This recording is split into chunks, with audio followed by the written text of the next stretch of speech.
alive! It's alive! It's alive! It's alive!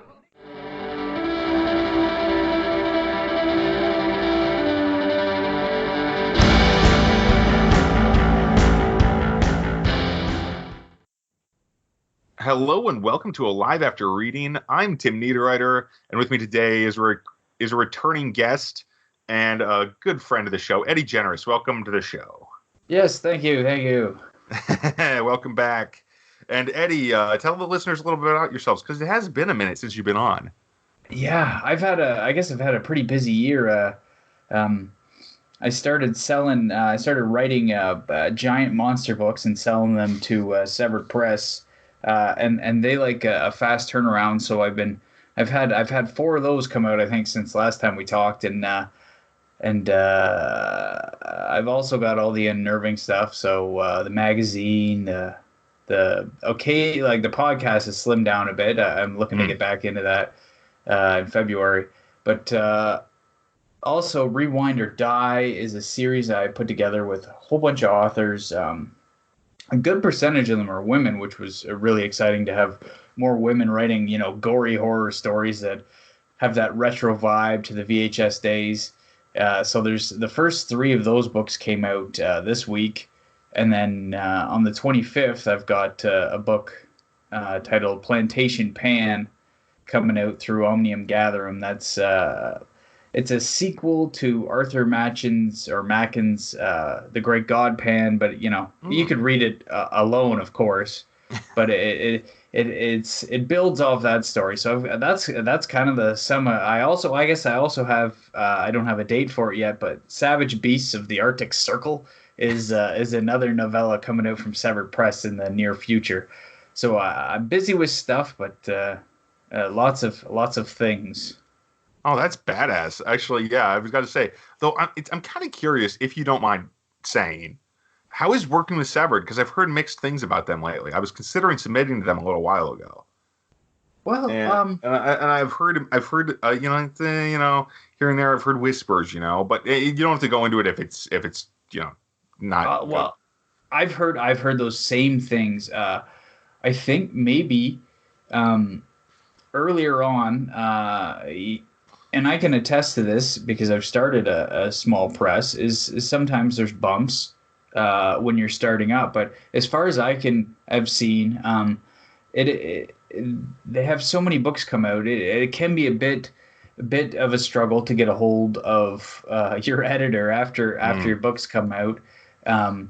However, the one thing I can say that clears any of my anxieties about working with them is when the royalty check comes in and you've actually sold some books and you found lots of readers for your stuff. So whatever they do on that side, I think they're mostly focused on really getting the books out there and stuff like that. So you can work with a really great editor that's talking to you every day, every time you contact them, and then sometimes you don't sell any books. So if there's a trade-off that has to be made, I'll take selling the books.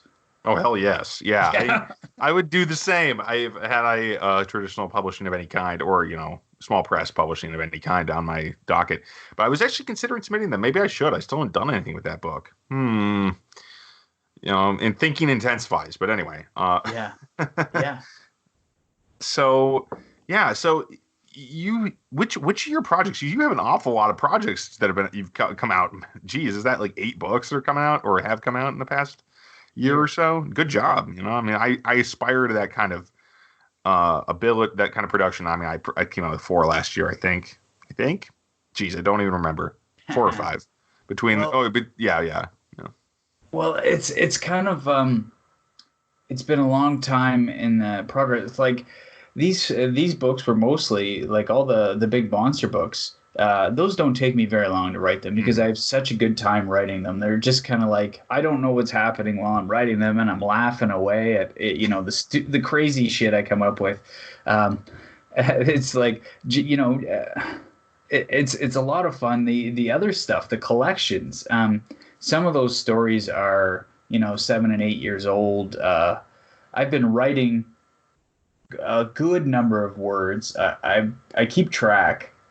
So year after year, and the new year passed, so I kind of have the number fresh in my head, and I'm like 250,000 away from 3 million words written.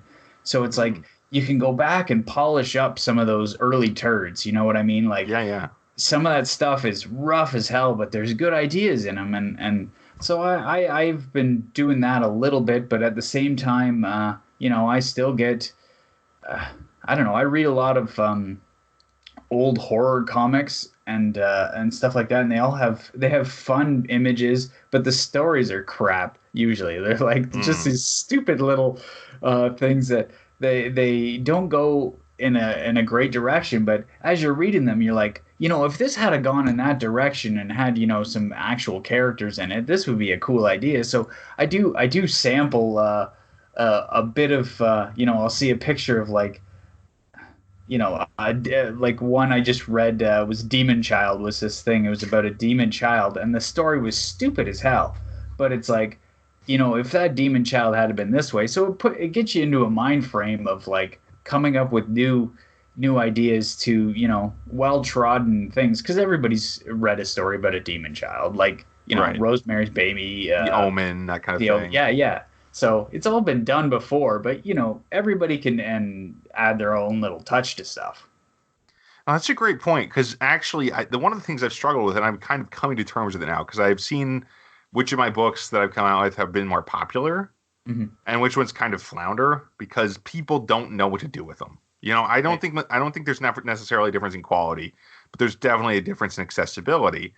And the books I have, even like my best reviewed books, like The Mangrove Suite, it doesn't sell many copies though, because not one, it's a novella, and two, nobody knows how to categorize that story. Basically, I mean, it feels like a cyberpunk, but there's basically no technology in it. It's weird.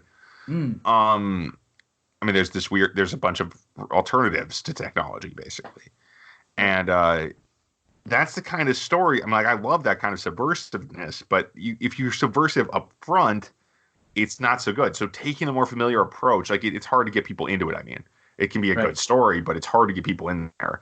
Same with my Pillar Universe books, which are space opera, but they're also set in a universe that doesn't have any planets or stars in it, so it's incredibly difficult to read. Instead of being just a fun romp, which it kind of should have been. It's just the rest of the books are basically. Right. So anyway, so but I really like what you said there. I did carry on a bit. So yeah, what's your I know this is so terrible of me, but which of your books is the newest? What are you working on right now? I guess I should say. Well, I'll be getting edits back of Savage Beasts of the Arctic Circle, but Plantation Pan is coming out on the 25th. So that's probably the one I should talk about, especially since it's not the Severed Press one where the people like to build off what you said. That one, Severed Press, they're like the customers. They have a fan base, and they're like, okay, we like monster stories, we like fast pacing, some humor, that kind of thing. And they come, and maybe it doesn't even matter who the author is; they're just picking up the books. Whereas with other ones, I've got to kind of get out there and shill them myself. So Plantation Pan is a cosmic horror story that has a very hard sci-fi leaning, but it also does delve into suspense horror, because I'm not a huge fan of straight cosmic where all the horror is kind of implied, or it's so big that one person, like if you're standing in front of Jason Voorhees, you turn around and you run the other way. If you're standing there and a god comes down from the sky, it's kind of like, well, I'm fucked. I don't know. To me, anyway. So yeah. I'm more of the turn around and run kind of story usually. So this one tries to incorporate both those, and then has a sci-fi lean. Oh, cool! No, I love that kind of idea. The concept, because especially with like the early cosmic stuff, like H.P. Lovecraft, super science fiction-y, really, at times, and there's a science fiction vibe there. And then things like the pre-Lovecraft cosmic horror, like The King in Yellow, very. I mean, the first book of those, the first story in The King in Yellow has a suicide booth in it because it's set in the future. It's like, oh, this is a different kind of book than I was expecting. Right. Right. Yeah, and that book was, I think, 1900. It's an old book now. So, Well, and I yeah. wrote the first draft of this one a few years ago, Mm. and it deals a lot with. I hadn't even obviously I'd been thinking about it a bit, but I've thought about it a lot more since. Is climate change, and so basically what it is it's after people have they sent off as many spaceships as they could of humans before. As I put it, like the historians refer to it as people praying to their money gods. Um, on Earth have let capitalism destroy the planet in the sake for a quick buck.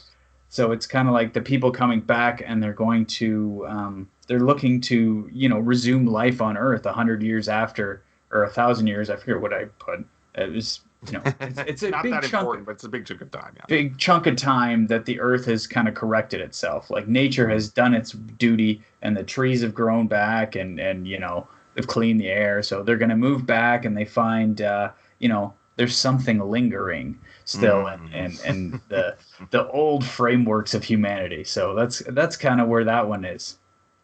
Oh, that's awesome, and also that's a great. I love that concept. It's a pretty, and also again a pretty classic concept in a lot of ways. I remember there was there was a series of Orson Scott Card books about that very subject. Basically, I think it was also an allegory for the Book of Mormon, but whatever. I didn't know that when I read it as a teenager. It was pretty well written still, and it was fun. It was pretty fun books. But I think that was The Memory of Earth was the first one, just for reference there. But yeah, I think there's something to that, and especially when you say suspense and stuff. And for some reason, it reminds me that there's somebody else in here. Like what was that movie? It's called not Daylight. It was something like Sunshine. The movie with they were on a spaceship heading toward the sun for this ridiculous sci-fi reason. They were going to try to reignite the sun or something because it was set in the future. And the sun was dying, and that guy, I forget the actors, but whatever. But there was somebody else, but this was not the first ship that had been sent.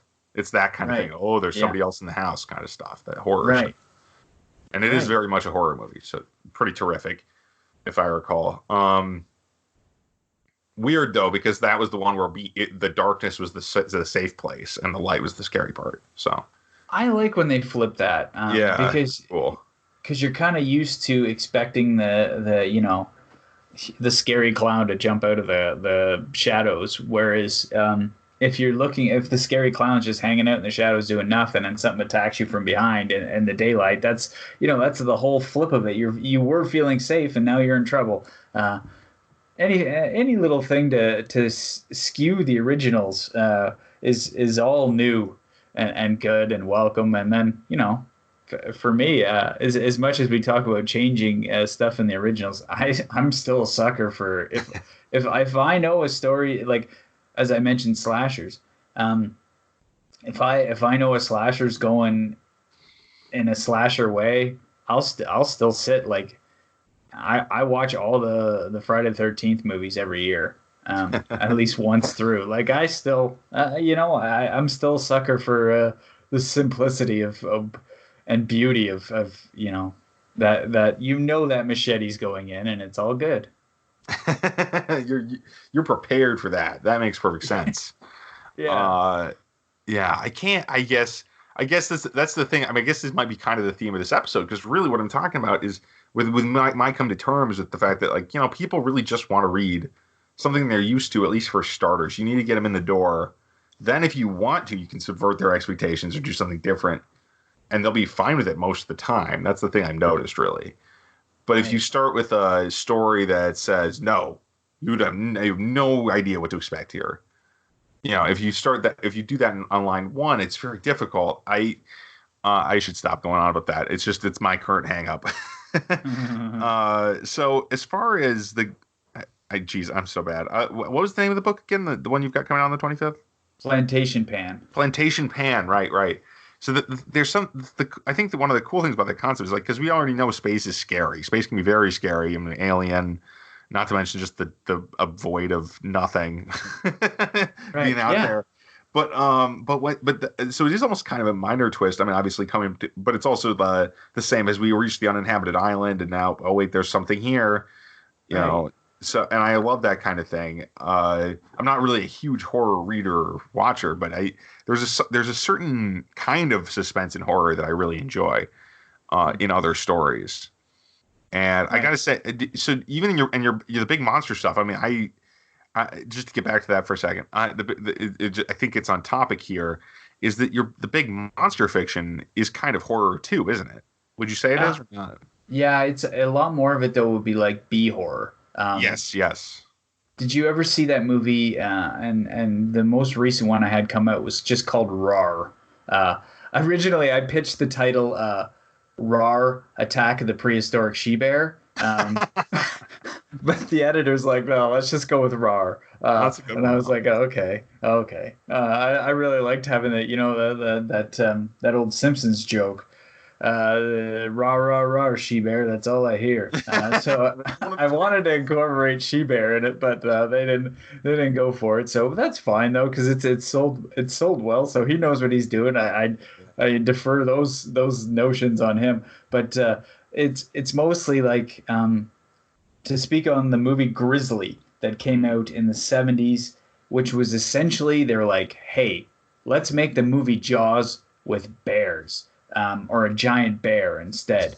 So it's the exact same movie as Jaws, except for it takes place on land and it has bears. So I use Grizzly as a bit of a platform to jump off, and then I also took stuff from Prophecy, and not to be confused with The Prophecy, but Prophecy is another giant bear movie where chemical waste gets on them and they, mutate. So I took those, and then I added, the way I write the Severed books is kind of like anything I want to try, I can do, and there's not going to be that many consequences. Like if I want to do this thing, they're like, okay, I guess.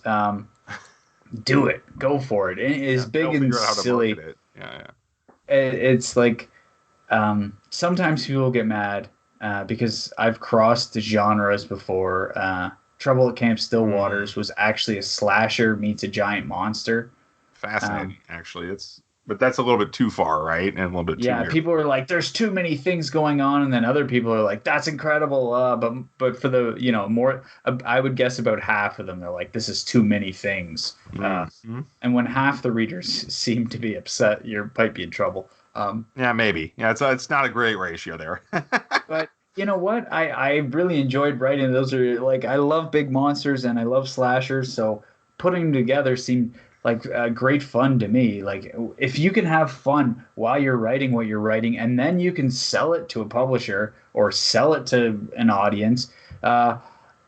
If a bunch of people are mad at you, whatever, you did it. It's done. It's out there. Somebody loves it, so Yeah. it was worth the time. Yeah, that makes perfect sense to me. I mean, if you can get it in front of readers and they read it, especially for paying Yeah. customers, the paying customers read it, then I'd be almost happy with any reviews at that point. Yeah. It doesn't, as much as I would hope more of them would enjoy it than not. You can't win them all. We can't win them all. And No. Well, that's and yeah. and I like to think of my writing as like as like the worst basketball teammate you'd ever have. Like like one day you go out on the court and he's like, you're down by a lot or something like that. So he's like, oh well, maybe if I shoot from half, I'll hit some of these threes or something. So I shoot from anywhere I feel like shooting from, whenever I feel like shooting from it. Like sometimes it doesn't work, and sometimes it's all good. Like, but either way, it's I'm getting my ideas out there. So Yeah, I mean, no, it sounds good to me. I think a lot of people. I think there's a lot of people who would say that getting the writers. I mean, there's this there's that school of thought that's among the writers, a lot of them unpublished. Let's frankly say, or literary in nature, who are saying you can't write so fast, or you can't write that stuff, and the people who don't like fantasy. I'm a huge fantasy writer and reader. That's the kind of thing. I was like, but no, just do what you want to do. It's easier yeah. that way, and it becomes more fun too. Right. Well, and I do have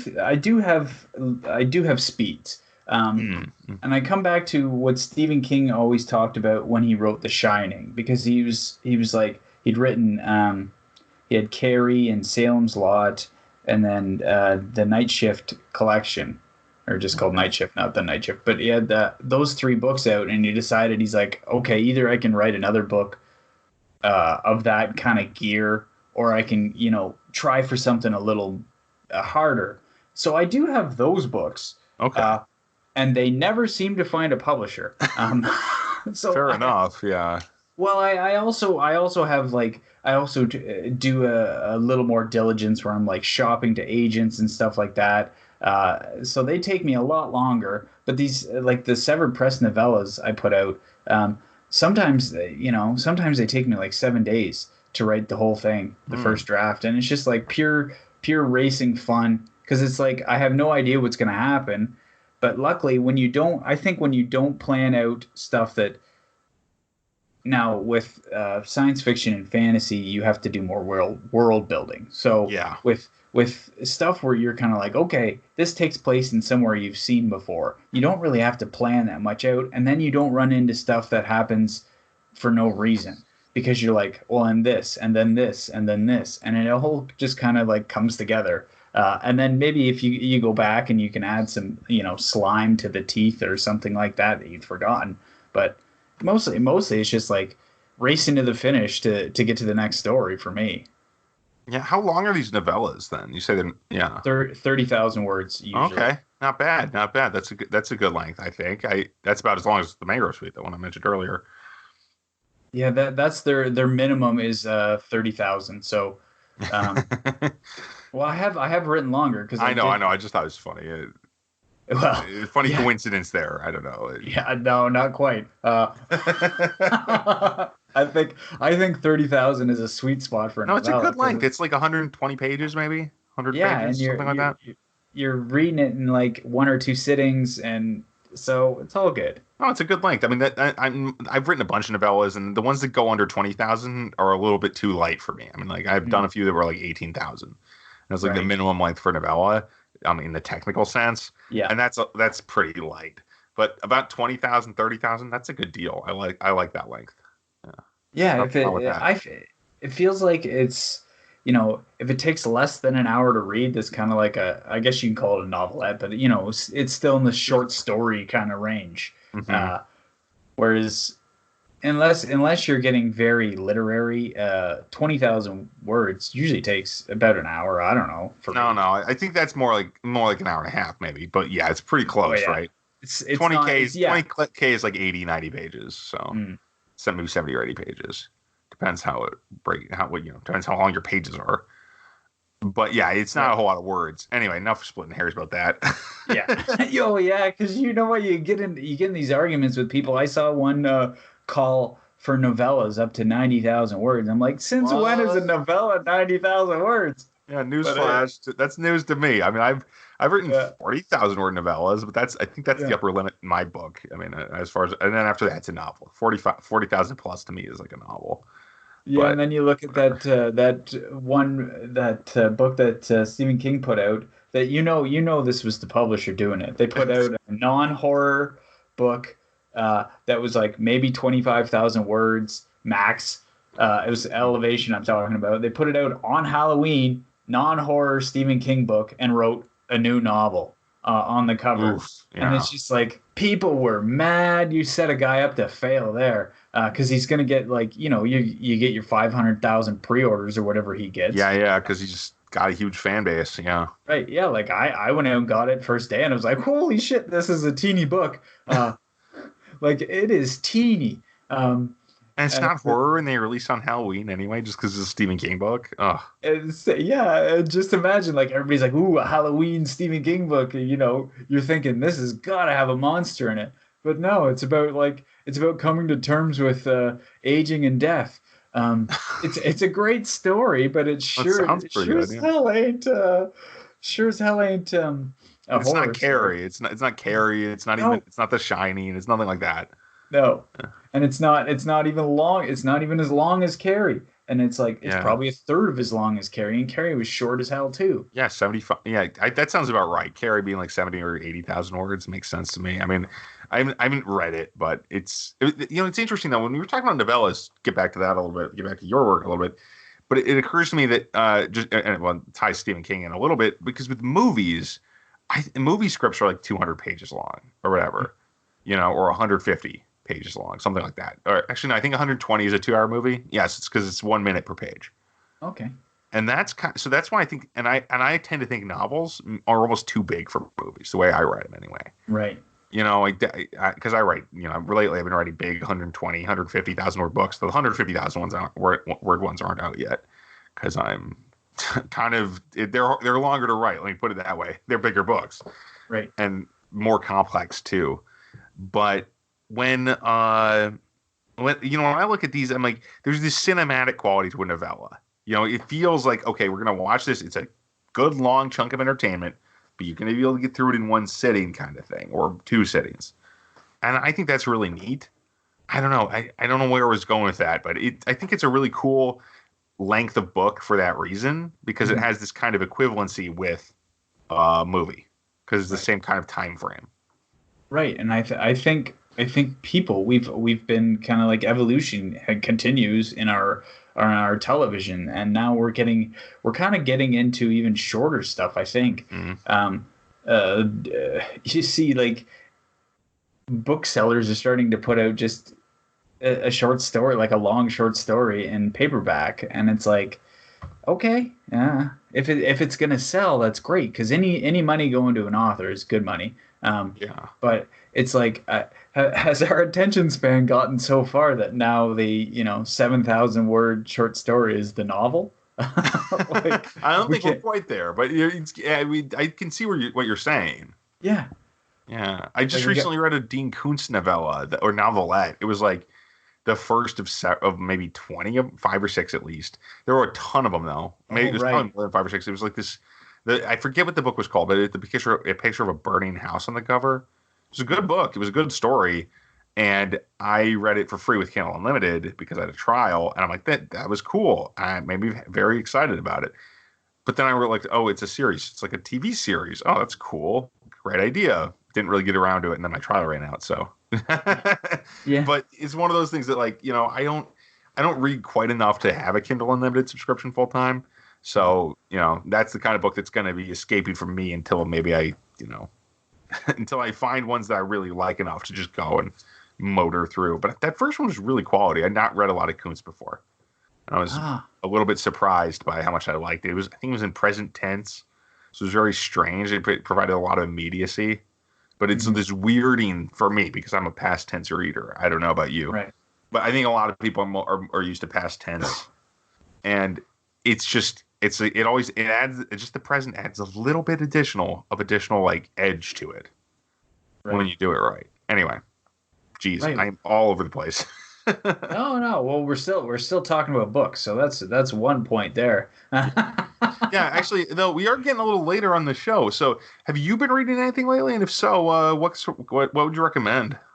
Well, I did my annual revisit of The Shining to talk about Stephen King some more. He's my guy, and I revisit The Shining every year. I just it's that book for me is that one. But I recently read, what the hell is it called?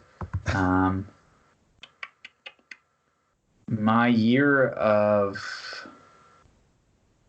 What the hell was it called? My Year of Rest and Relaxation by Atessa Mosfet. I'm not sure if I'm saying her name correctly, but it was absolutely fantastic. It's kind of like a less ridiculous Chuck Palahniuk story about this woman who tries to sleep for a whole year. She's like, it's like one of those, like, it's a rich person's science fair project where she wants to reboot herself, so she's going to sleep for a whole year. And she lives in New York City, so she's taken all these different drugs, and sometimes she gets night wandering, and while she's on her drugs, and she wakes up with like new clothes, and all this wild shit happens. Wow. It's so well written. Like, the story, it's almost secondary to how good of a writer that woman is, and I've read her stuff before, so that one's really good. I recently read a book called Bottled by Stephanie Ellis. It was pretty good. It was about almost like a haunted house thing, very gothic, and it was a novella, an indie one. So I make sure to say all the indie books I read because that last one was one of the big six. Yeah, yeah. It sold the movie rights and everything. So Holy cow! Well, it already. sounds like it would. That's such a crazy concept. But anyway. Yeah.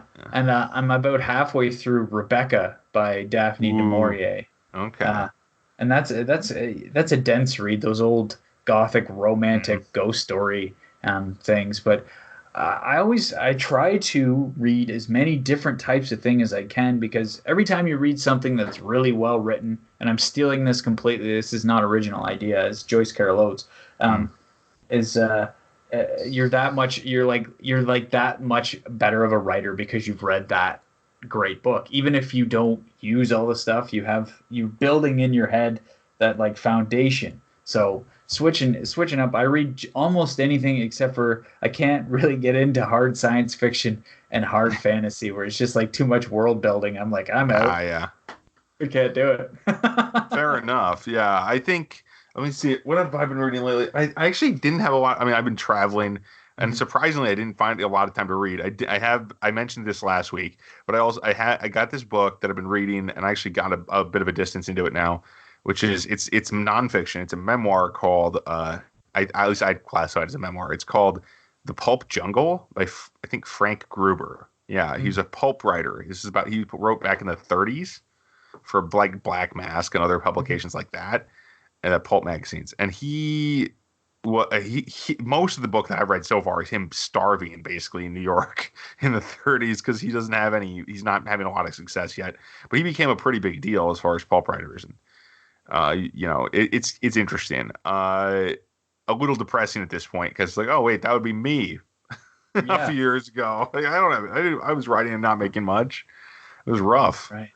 But so that's really the only thing I currently have on my reading plate right now. Which is a shame because I need to get back to reading fiction more. That's got to be part of the new year. Right.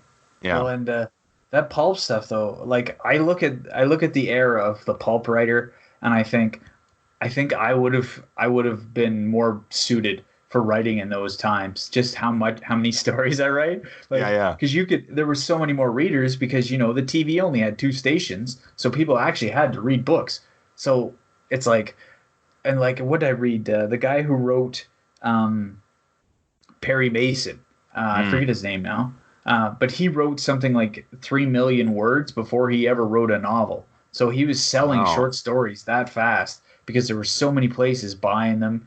And then you read like I read the opening of a giant Ray Bradbury collection, like an omnibus of all of his short or his best short, like 100 best short stories of his, and he talks about in his young days, he's like, well, if you sold one story a week, you get $300, and I'm like, that was in 1950 something. You get $300. That's the same pay rate that is now for a pro selling short story. And a lot easier to sell because there's a lot more market for them. Yeah.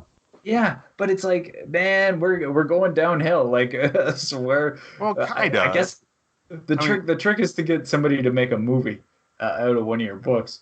Well, that's how you get the ton of readers. Like, I mean, I just watched the Witcher series on Netflix, and whenever I go to Amazon, because it's my category, it's in my category, which is one of the reasons I wanted to watch it. But also, it's a pretty fun show. And when I went on there, but when I went on Amazon, I'm like, oh, of course, all the Witcher books are topping the charts in fantasy, and they're barely even epic fantasy, but they're there. They're on the top, number 1, The Last Wish. And I'm like, oh man, I gotta get that one. Maybe that's what I gotta just see what that's like because I actually use that in my marketing matter. And I've read, and I know a bunch about it from the games and stuff, but I haven't read the books yet. You know. Anyway, that's enough about my general lack of I don't know, what is it? Attention to detail. What as far as knowing exactly what I'm talking about when I'm going fantasy. I honestly haven't read enough lately, so that's probably enough for this segment. And we are over time. Thanks for being on the show, Eddie. It's been a lot of fun. Yeah, it was great. I do tend to ramble, so I guess that And happens. I do the same. It's a good combination. So yeah. So where can people find your work, and should they be looking for once again? Well, they can find the sum of everything, all the links and everything are on jiffypopandhorror.com. That's my personal website. There's also unnervingmagazine.com for all the all the stuff I do editing wise and all my pretty artwork on the covers and all that stuff. So that's about it. And then there's links to Twitter, and I don't remember everything, but it's people can Google it. What book of yours should people go read? People should Keeping in mind this should be out on the 25th or 26th.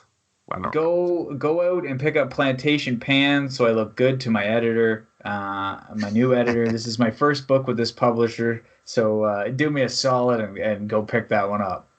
You hear that, everybody? Do Eddie a solid. Go get Plantation Pan. I'm sure you won't regret it, and I'm sure the humans in that book won't regret coming back to Earth. Yeah, it's all gravy. All right, man.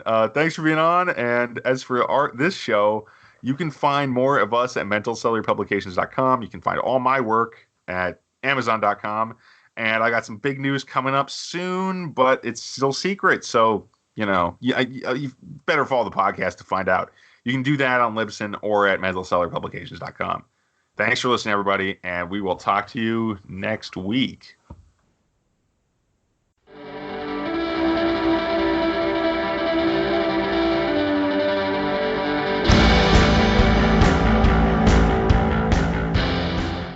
That tears it.